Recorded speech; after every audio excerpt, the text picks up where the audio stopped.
Hello everybody, I'm some Loudmouth on the internet with an opinion, and welcome back to another episode of It's Just For My Children, where I look at the worst of children's entertainment, and boy do I have some shit for you today. Ever see those terrible, cheap children's crap they dump in a bargain bin in the hopes that a few parents accidentally buy it thinking it's one of the far more expensive and far better movies they're ripping off? Well, some of the dumbest studio executives in history recently had the bright idea of releasing one of these turds into theaters and hiring the hilarious Rob Schneider as the star. What could possibly go wrong? Try everything. This is my review of Norm of the North. In the same year, movies like Zootopia remind people how amazing and intelligent family-made talking animal movies can be, Norm of the North is here to remind you just how much they can suck. Wow. Just wow. While I'm sure there's plenty of direct-to-video television animation that's worse, Norm of the North may be the worst animated movie I have ever seen that got a major theatrical release in the States. Sitting through this movie is painful, no matter what age you are. So what makes Norm of the North the worst theatrically released animated feature of all time? Well, that is going to be shockingly easy to prove. Come on everybody and suffer with me through Norm of the North. We open this wretched movie with this lovely joke. You're a polar bear. You got this. I mean, look at those paws. You're an animal. Literally. In case you're wondering, no, the jokes don't ever get any funnier than that. We see at the opening the titular Norm of the North, voiced by the always hilarious Rob Schneider, chasing down a seal, and the first thing you will notice is how terrible the animation looks.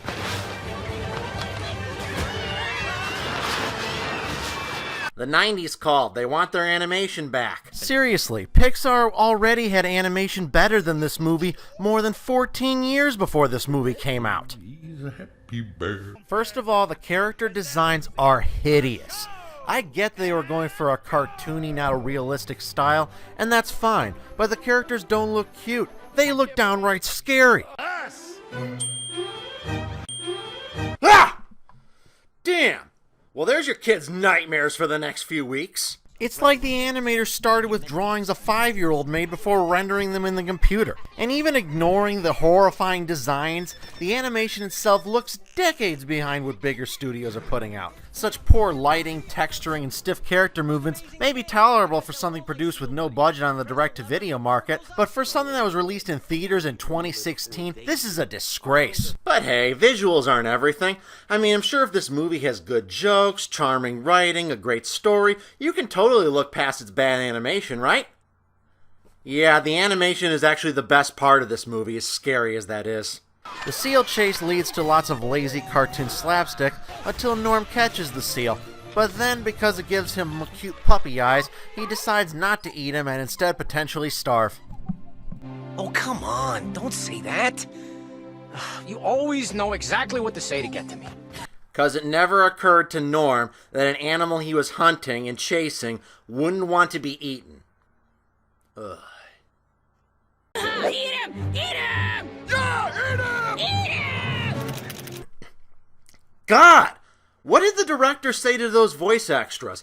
Hey guys, I want you to sound as ear-piercingly annoying as humanly possible. That'll make this movie so much more entertaining. Instead of eating him, Norm decides to tell the seal his backstory for some reason. Maybe an hour. It all started when I turned 13.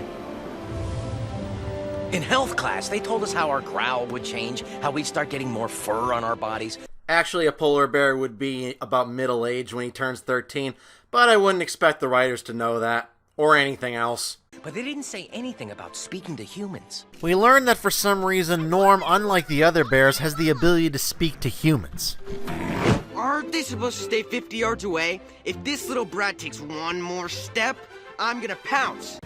Keep it up, kid. The only thing you're gonna get is a mauling. Can't you see we're wild animals here? Did you just talk to me? Wait, you can speak bear? No, dummy. You're speaking human. What does it mean to speak human? There are hundreds of different human languages. Does Norm speak just English, or does he speak French, Spanish, Mandarin, Japanese? He never really explains how this works. Does he just have the magical ability to talk to all humans? How? He wasn't raised around humans. None of the other bears can do this. How does that work? Oh, whatever. Why am I trying to make sense of this nonsense? So, we learned from this movie's convoluted plot that Norm's grandfather also has the ability to talk to humans and is the current king of the Arctic, and Norm is apparently royalty destined to take his place as king. Actually more like two of a kind. I share the same trait. I, too, can speak to our human visitors. So it's like a recessive trait that skips a generation or something? Polar bears are icons of the Arctic, Norm, and an icon with a voice can be very powerful indeed. Our land is vulnerable, and we're responsible. Just know that what you and I have is a great gift. One day, you'll truly understand. Look, Simba. Everything the light touches is our kingdom. Wow. A king's time as ruler rises and falls like the sun. No! There is no comparison. But it didn't end there. Human tendencies had taken over my body. Yeah, that's right, and it somehow leads immediately after to Norm doing bear twerking with a fucking iPhone. I put the soul in winter solstice. Get used to that, because we see plenty of that in this movie. Seriously, like, nearly a quarter of this movie's runtime is just scenes of Norm dancing to some shitty pop tunes. And what's worse is Norm does this several more times throughout this movie for increasingly absurd reasons each time. Socrates! Oh, wisest of the winged, brainiest of the beaked. Whoa! Norm! Norm then visits a seagull friend of his named Socrates, and they discuss the whereabouts of Norm's grandfather, who apparently has been missing sometime before the beginning of this movie. Me, I think your grandpa knew something was happening and tried to fight it, and it looks like that something is happening. Norm and his friends make a shocking discovery. It turns out human tourists have actually been trying to build luxury condos in the Arctic. Holy icicle! I'm serious. They put a friggin' condo on a polar glacier. With no roads connecting it or any other towns, they just put a luxury condo on top of a polar glacier. Why? Why the flying fuck would anyone want to live in a condo on top of a polar glacier in the middle of the Arctic?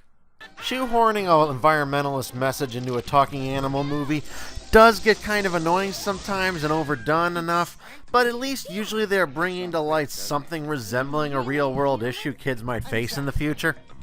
If you really wanted this movie to have an environmentalist message, you could have Norm and his friends dealing with the effects of climate change or something. Nobody ever will want a condo in the Arctic. There is no message to be had here. This is stupid. Stupid! We gotta talk to the king! So Norm decides to tell all the other animals about the housing, but none of them believe him. Even though he could easily just take them to the housing and show them what's going on, they all don't believe him because herp-de-derp. Nice, the characters seem to think this is as stupid as I do. Then we get the introduction of a pointless female kind of semi-love interest to Norm, who pretty much just like all side characters will do for the rest of the movie, pretty much serves no purpose other than telling Norm, "Oh, you've got to save the Arctic." Can change the rules. You're seeing the future. They're just living in the past. You can find a new way. Don't just dance for the humans. Fight for our home instead. Please, I know exactly what you're doing, Norm. You're saving the Arctic. Your home. That just shows how little the filmmakers of this movie consider the intelligence of children. They think the children will forget what Norm's goal is unless it's reminded to him constantly by every side character. After watching a film commercial being shot in the Arctic, Norm decides to crash the commercial by teaming up with the Lemmings. Oh god, the Lemmings. Where do I even start on the frigging Lemmings? I guess with the inexplicable success of the Minions, I guess it's inevitable that lesser studios would try to copy that success, but these annoying things make me miss the Minions. And I freaking hate the Minions! The main joke when it comes to the Lemmings, other than some rather gross ones that I'll unfortunately have to get to later, is that the Lemmings are basically indestructible and that they can be stomped and electrocuted and pop up like nothing is wrong. You're invincible! You guys got springs for bones! Great, indestructible cartoon characters. Never seen that before. Where's some dip when you need it? Norm's form of sabotage involves literally shitting on his opponents. Holy Hitchcock! That bird just pooped on me! I think that's good luck, isn't it? Because when all else fails, let's turn to the fecal matter. Then Norm has his minions, I'm sorry I gotta call them that, destroy the background lights, which they totally don't need because they're shooting in the middle of the day.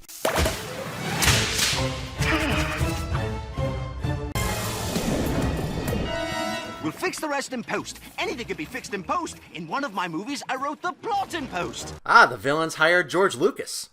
It's this scene where we get introduced to the villain of this movie, the ever so ironically named Mr. Green. Only messages from the universe. Say it with me, Vera. Oh, Mr. Green, the director quit! What? Gonna be so rich. Condos, shopping malls, Volvo dealerships. Oh God, you name it. It's gonna be Dubai on ice.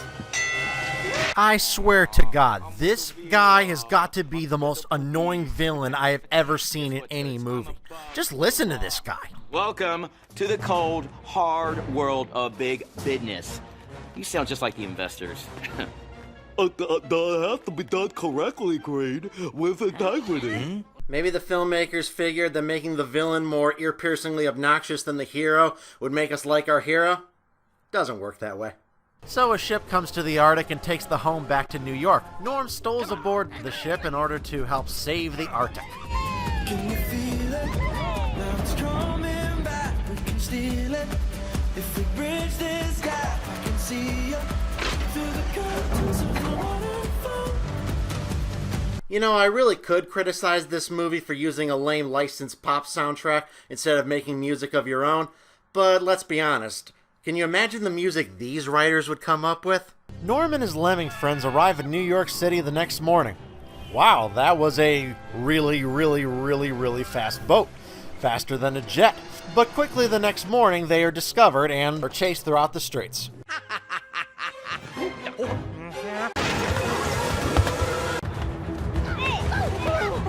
Now, anyone with half a brain would think that a polar bear running through the streets of New York would cause a mass panic, but apparently that doesn't happen in this movie because everyone just assumes he's a guy in a bear costume. My Arctic wrath. It was just a misunderstanding. We thought you was a real talking bear. Basically, the writers assume everyone in New York is as dumb as they are. So you're here for the Green Holmes audition. King of the Arctic, I take it? Yeah. Well, you certainly look the part of a bear.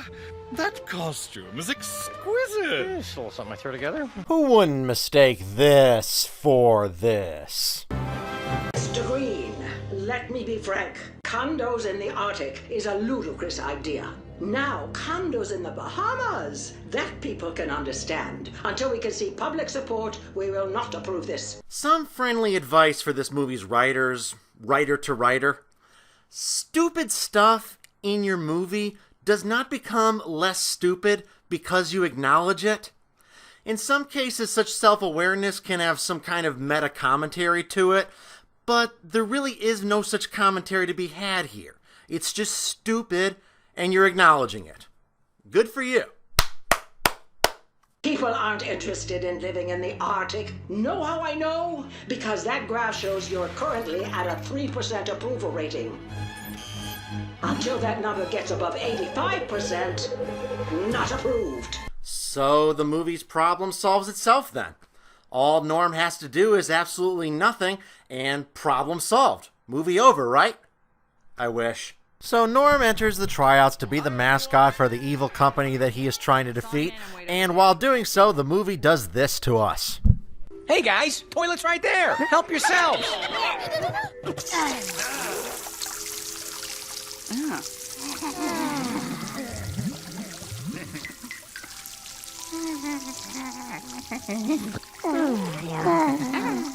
Whatever.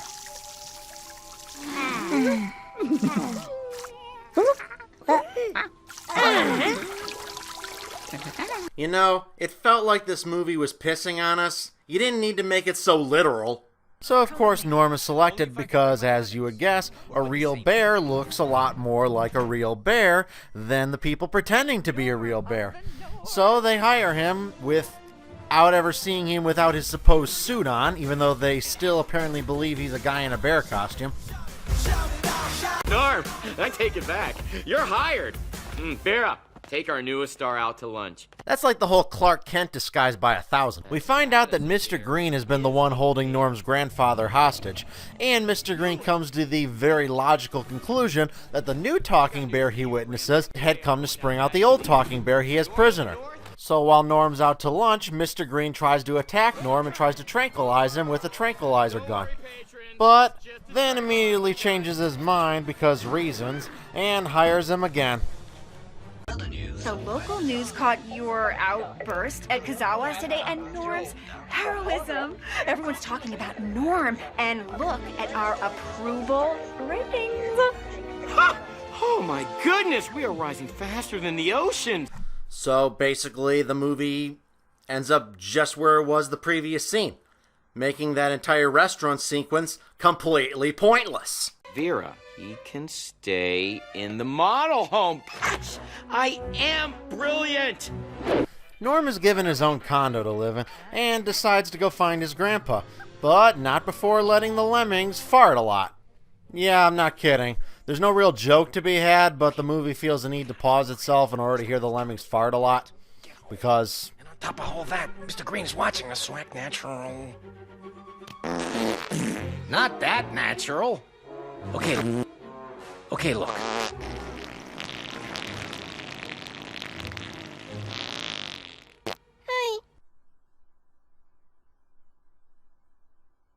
Okay, look, we need someone to provide cover while I go investigate that shelf that smelled like Grandpa. There really is no low this movie's willing to sink to for a cheap laugh, is it? Norm makes his way into the office with a series of mostly very, very unfunny cartoon gags, but then decides to leave his grandfather locked up because... Grandpa says it'll blow my cover if I break him out? He wants me to build an ark?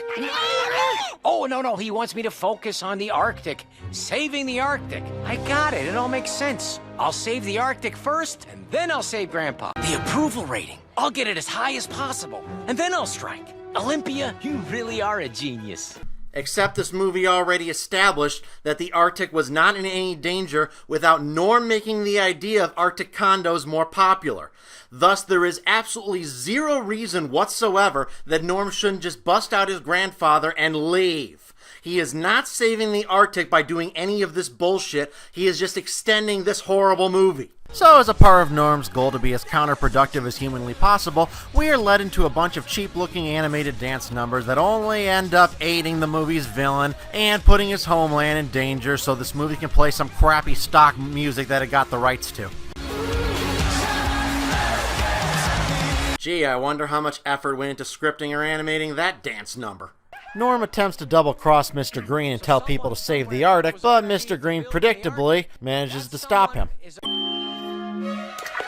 Norm of the North supports green homes in the Arctic. Which, of course, Norm is upset with.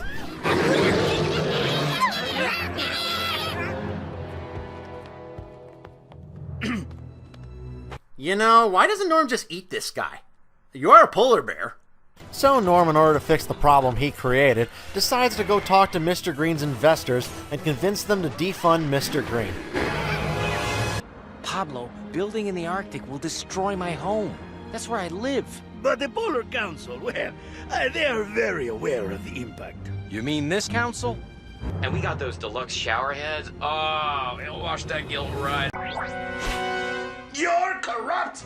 You took our money under false pretense, and you're as fake as that ponytail clip-on.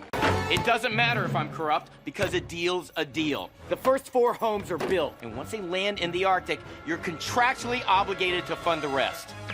No, if you made the contract under false pretenses, they would not be obligated to fund the rest. That is what's known as a breach of contract, which is both a crime and easy legal grounds to deny promised funds. So we get a BS ticking time clock scenario of them trying to stop the Holmes from getting to the Arctic and saving his grandpa and blah blah blah, who gives a shit. Norm! Grandpa! But hey, at least we're in the third act, so our pain will be brief. I hope. He busts his grandfather out of bear jail, only for both of them to immediately get captured. So they then escape in a way that isn't clever or funny. Wait! You guys think we're bears? Talking polar bears in Manhattan? Come on, guys. Yeah, maybe our friend the Easter Bunny's around here too. Should this movie really be telling kids there is no Easter Bunny? Not to mention, the existence of an Easter Bunny is far more likely than anything in this movie. Norm the Lemmings and his grandfather get sucked out into the ocean and immediately resurface, just so that Norm's grandfather can give him a totally BS prep talk. Norm, no matter what happens, just know that I'm proud of you. You've come a long way. You might think you're not a hunter, but you are. What? When did Norm hunt anything? Characters just saying random stuff. You're going to make a great king one day. I know it. Have you ever heard the phrase, show, don't tell? Instead of having characters constantly tell Norm he'll make a great king, you could have Norm actually show king-like qualities. That never happens. Well, unless an ability to twerk your butt is some sign of great leadership. This could get bumpy. And that covers vomit. Great. Now this movie is every single bodily fluid that can be on screen and still get a PG rating. Norm and his grandpa sink all the condos, and Norm gets knocked down and we get some stock footage of earlier in the movie.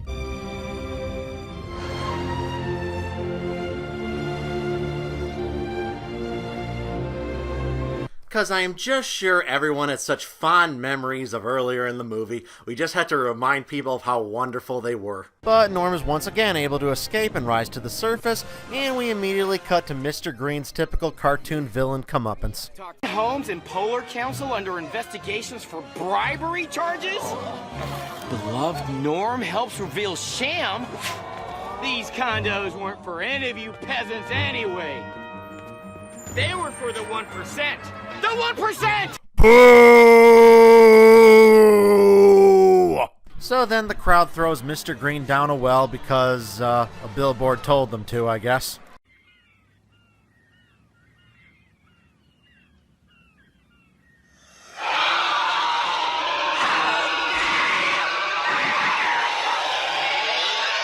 So Norm gets back to the Arctic and they waste some time thinking his grandpa is dead. No. Can't do this without me. Grandpa! But he's not, of course, and Norm gets crowned king as a bunch of animals cheer on their new king. That's my brother! No, no, no, no, no! There is no friggin' comparison! None! Norm does yet another shitty dance number to shitty stock music.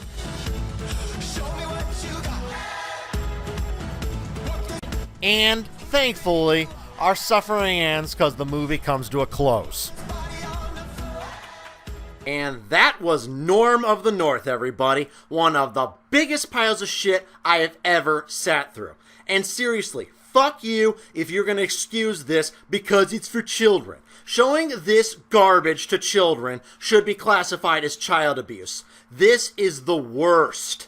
Obnoxious is the best way to describe this movie. This is the most obnoxious animated movie I've ever sat through. This movie is puerile and painful. The animation is cheap garbage, its story makes no sense, its jokes are never funny, its voice acting is dreadful, it's pure animated garbage. The story is baffling, comes across less like something written to entertain kids, and more like something written by kids being held hostage by ISIS. There is nothing redeemable here. Not a single moment that works, not a single reason to watch it. It is pure garbage. 2016 has already given us so many great animated children's movies that the whole family can enjoy. Show your kids Zootopia, Kung Fu Panda 3, Finding Dory. Don't show your kids this. This movie isn't worth your time or your children's time. No reason to waste their minds on such a wretched, repulsive movie. I'm some Loudmouth on the internet, and you just heard my opinion.